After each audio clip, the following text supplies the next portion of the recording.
But several railroad companies want to abandon some 270 miles of branch lines here in North Carolina, like this 11-mile stretch between Pittsboro and Moncure near Raleigh. Many of the businesses along the line cut, haul, and process wood from area pine forests. Woodyard workers say the loss of the rail service would hit the lumber industry hard. The Seaboard Coastline Railroad calls this stretch unproductive.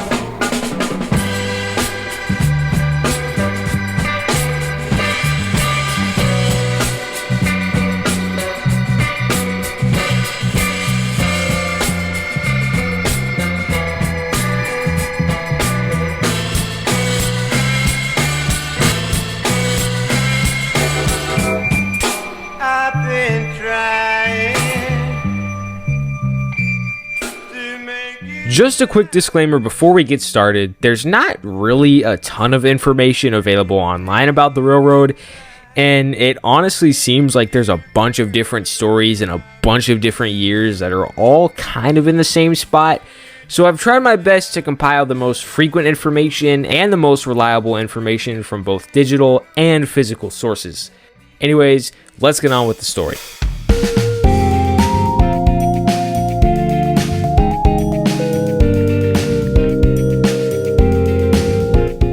So it all started in central North Carolina, specifically Wake County, in the early 1890s. Now, the most logical explanation for the start of the railroad, since it isn't exactly written in bold print, is George Benton Alford, who was a very well-known colonel and businessman in the Durham area, and wanted to construct a railroad to transport lumber between his small town of Holly Springs and the booming and industrious but quaint town of Apex, where the Raleigh and Augusta Railroad, later Seaboard, had a main line.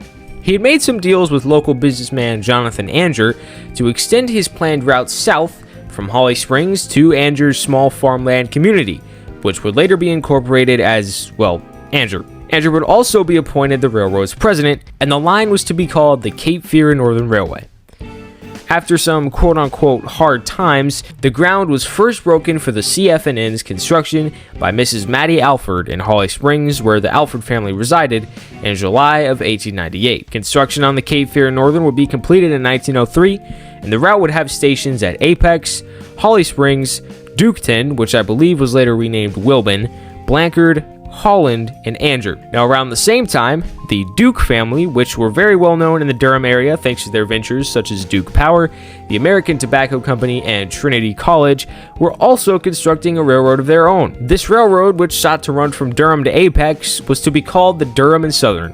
Ring a bell? They had taken interest in the Cape Fear Northern thanks to its direct meeting point with the DNS in Apex. They'd figured that the line would be able to be extended further south to Irwin and Dunn, where it could serve the Irwin cotton mills, and in Dunn they could interchange with the Atlantic Coastline Railroad. So, after negotiations, the two railroads would be combined and named the Durham and Southern Railway. After construction southward to Irwin and Dunn was completed, as well as northward to Durham, the line had been incorporated and completed by June of 1906. It would hold interchanges with the Norfolk and Western, the Southern Railway, the Norfolk Southern Railway, and the Atlantic Coastline Railroad throughout the line. Motive power on the route included engines from the Cape Fear Northern and the Durham and Southern, including a Baldwin 460 and 4 440s, originally built for the Cape Fear Northern, as well as 4 newer Baldwin 460s built for the Durham and Southern. The railroad owned properties for stations arranged from north to south at Durham, where they had interchanges with the Norfolk and Western, the Southern Railway, and the Norfolk Southern. East Durham, which was, hey, you guessed it, just east of Durham, Oyama, which was later renamed to Few, Togo, which was later Ginley, Carpenter, Upchurch, Apex, where they would interchange with the now Seaboard Railway, Holly Springs, Wilburn, Varina, where they had another Norfolk Southern interchange, Angier, Barclaysville, Coates, Turlington, Irwin, and of course Dunn, where the railroad's primary yard and shops laid, as well as their southernmost interchange, which was with the Atlantic Coastline.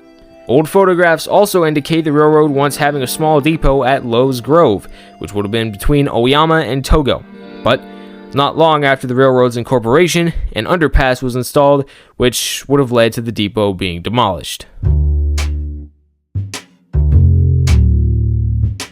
By the 1930s, things had been changing a lot for the Durham and Southern.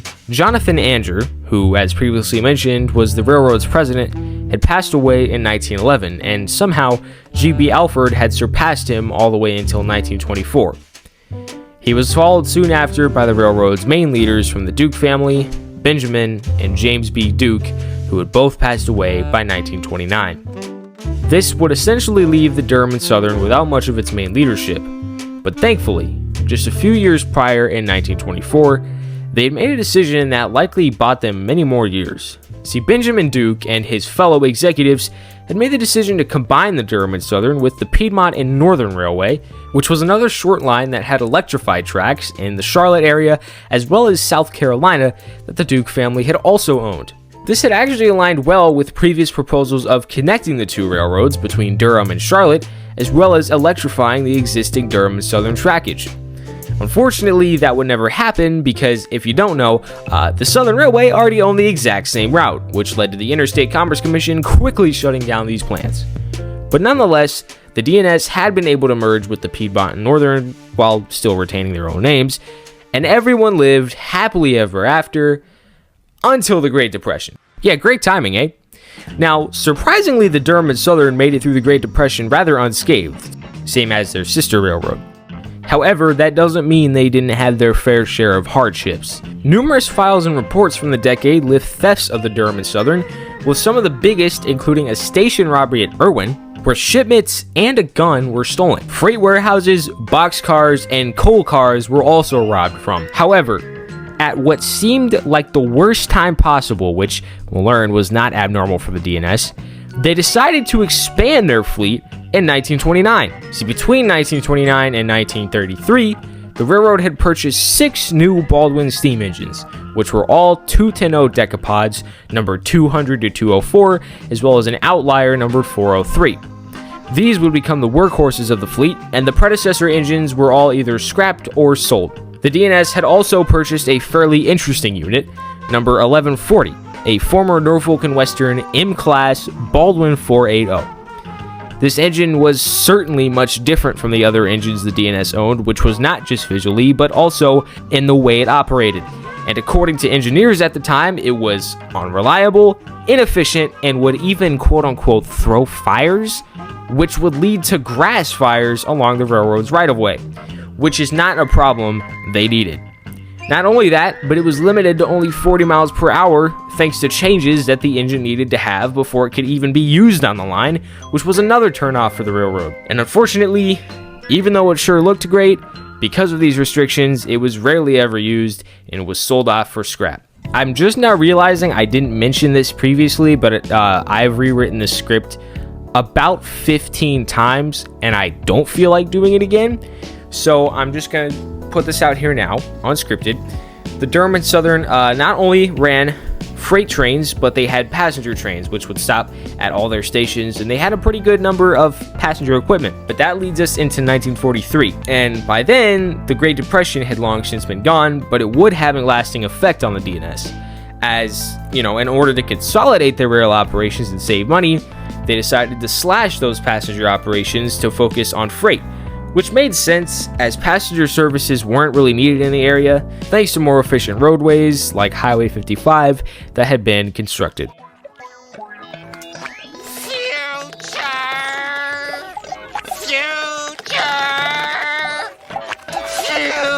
By 1954, the short-lived Piedmont and Northern era had come to a close when the two railroads were separated, with the Durham and Southern being put in the hands of Nello Tier, a beloved and well-known businessman in the Durham area who did a lot of work for companies there like the Durham and Southern, as his company had laid the roadbed for the Durham and Southern when they were doing some fixing and restorations all the way back in 1916 and 17. Now, it didn't take much convincing, but after some, he and his company would bring the Durham and Southern headquarters back to its namesake city of Durham, and a ceremonious relocation and grand opening of their brand new state-of-the-art headquarters. Now that grand opening special day in 1954 would also hold another historic milestone for the railroad, and that was their first official diesel run. This would end up being just one of the many modernizations that the Tier Company would bring to the railroad. Now, before making their decision on just which diesels to buy, they first looked at all of the options and even some proposals. Among their considered companies were Alco, Baldwin, which they ended up going with, and electromotive diesel, which had a very interesting proposal for the Durham and Southern.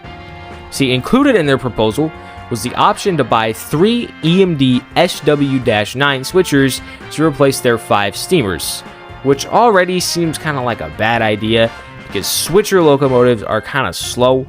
They're not made to run a 60-mile route, and 3 engines replacing 5 engines is not that smart. Now, the switchers would run at a proposed top speed of 35 miles per hour, which you may remember the Norfolk and Western engine that they scrapped was limited to 40, and that was a turnoff for them.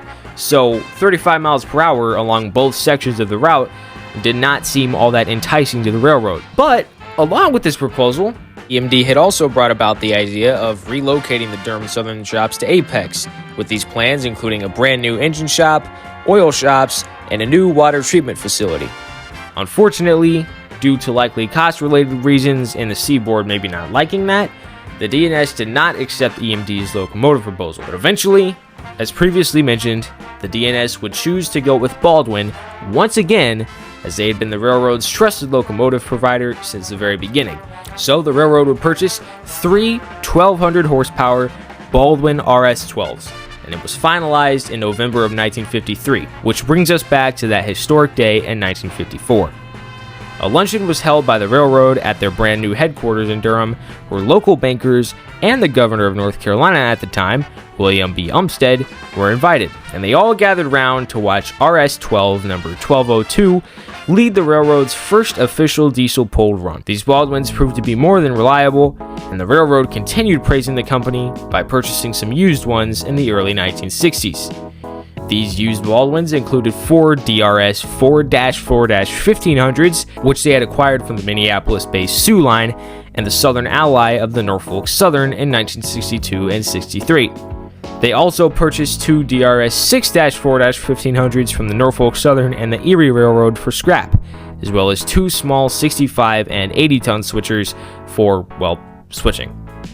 Those 2, however, were unfavorable and were eventually sold off.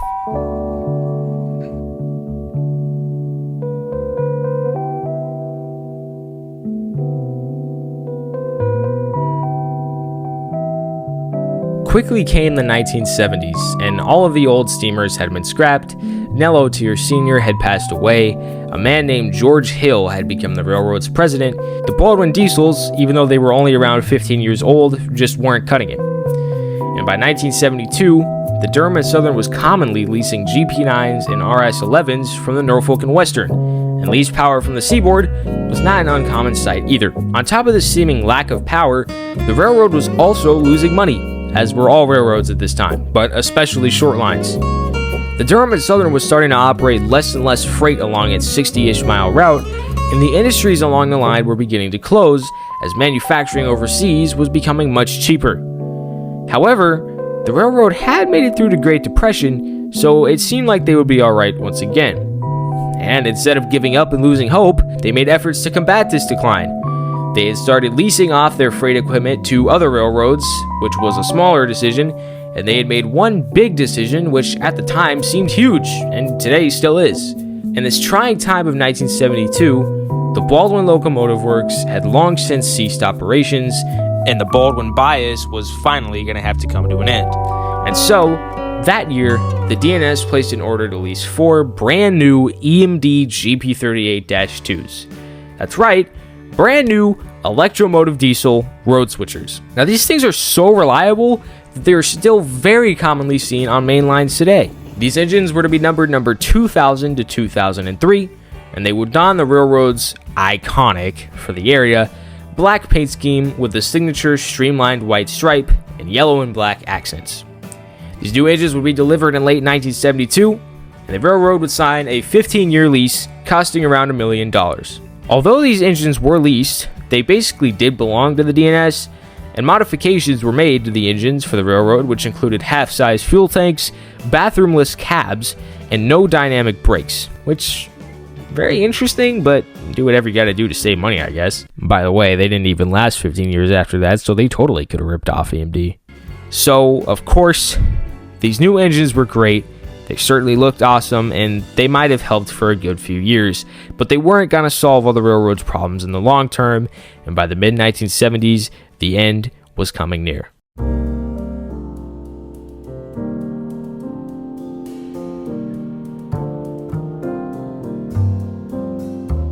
The railroad's yearly freight loads were still consistently decreasing, and money was becoming scarce. The final nail in the coffin was when the Interstate Commerce Commission fined the railroad $13,000, the equivalent of $101,000 in 2025, for some law which I cannot find for the life of me. In all seriousness, though, the timing could not have been worse for this. The railroad tried to make up for this severe financial loss by still continuing to lease even more of their freight equipment, but that obviously wasn't going to be any help. And in 1976, the railroad had struck a deal which wasn't really a good deal, and it was to be absorbed into the Raleigh division of the Seaboard coastline. It was supposed to operate as its own entity, and it did for a few years, but the writing was on the wall. Industries had steadily been decreasing along the line, and freight traffic between Apex and Dunn was very scarce, even with the Fuquay-Varina interchange. In fact, the last train to operate the full length of the southern portion was on July 5th, 1976, just shortly after the DNS had become part of the SCL. And in 1979, the railroad would become one and the same with the Seaboard coastline, with the Durham and Southern branding officially being retired. The engines were marked up, and the Durham and Southern was no more. Thankfully, though, the Seaboard took great care of the Durham and Southern's equipment and infrastructure. No, just kidding, everything about it sucked. Holly Springs, Wilburn, Varina, Angier, Barclaysville, Coates, and Turlington were all but abandoned. Their equipment looked like garbage, and the final train to operate on Seaboard trackage south of Apex ran in winter of 1982 as a rail train carrying the line's rails, which had been so forcefully abducted by the Seaboard. By 1983, the tracks had been completely ripped up and abandoned from Holly Springs to the Dunn-Irwin Y. However, hope was still left for Dunn and Irwin, as well as the northern portion from Apex to Durham. The remaining line from Dunn to Irwin had been sold to the Aberdeen and Rockfish Railroad in 1987, and it was operating as the Dunn-Irwin Railway. It would operate all right until 1999, after only receiving 13 carloads the previous year, thanks to the Irwin Mills shutting down. Fortunately, CSX still kind of served a concrete plant in Dunn up until 2010-ish, but the entire southern portion is now completely abandoned. Fortunately, the Durham and Southern somehow still lives on in one way or another. CSX Transportation, which obviously is what the Seaboard coastline eventually became, still actually operates on the old northern portion from Apex to Durham. And it does plenty of work along the way. It runs weekly, runs every day, runs every business day throughout the week, and old EMD Jeeps still lead the way. They may not be numbered 2000, 2001, 2002, or 2003, but the spirit is still there.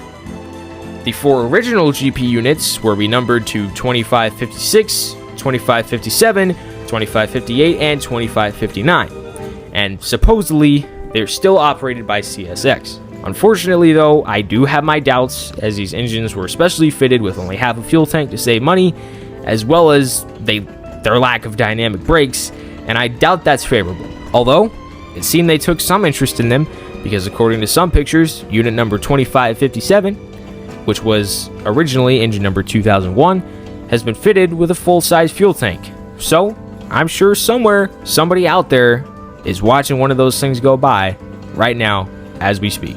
You're lucky, sir or ma'am, and I wish I was you. Although the Durham and Southern no longer officially exists today, its legacy does still live on, as it was a strong foundation for many communities along the line which thrive today, like my hometown of Holly Springs, which was mentioned a couple times throughout the video. And it certainly has left its mark as one of the United States' best short lines, or dare I say, one of the United States' best lost railroads.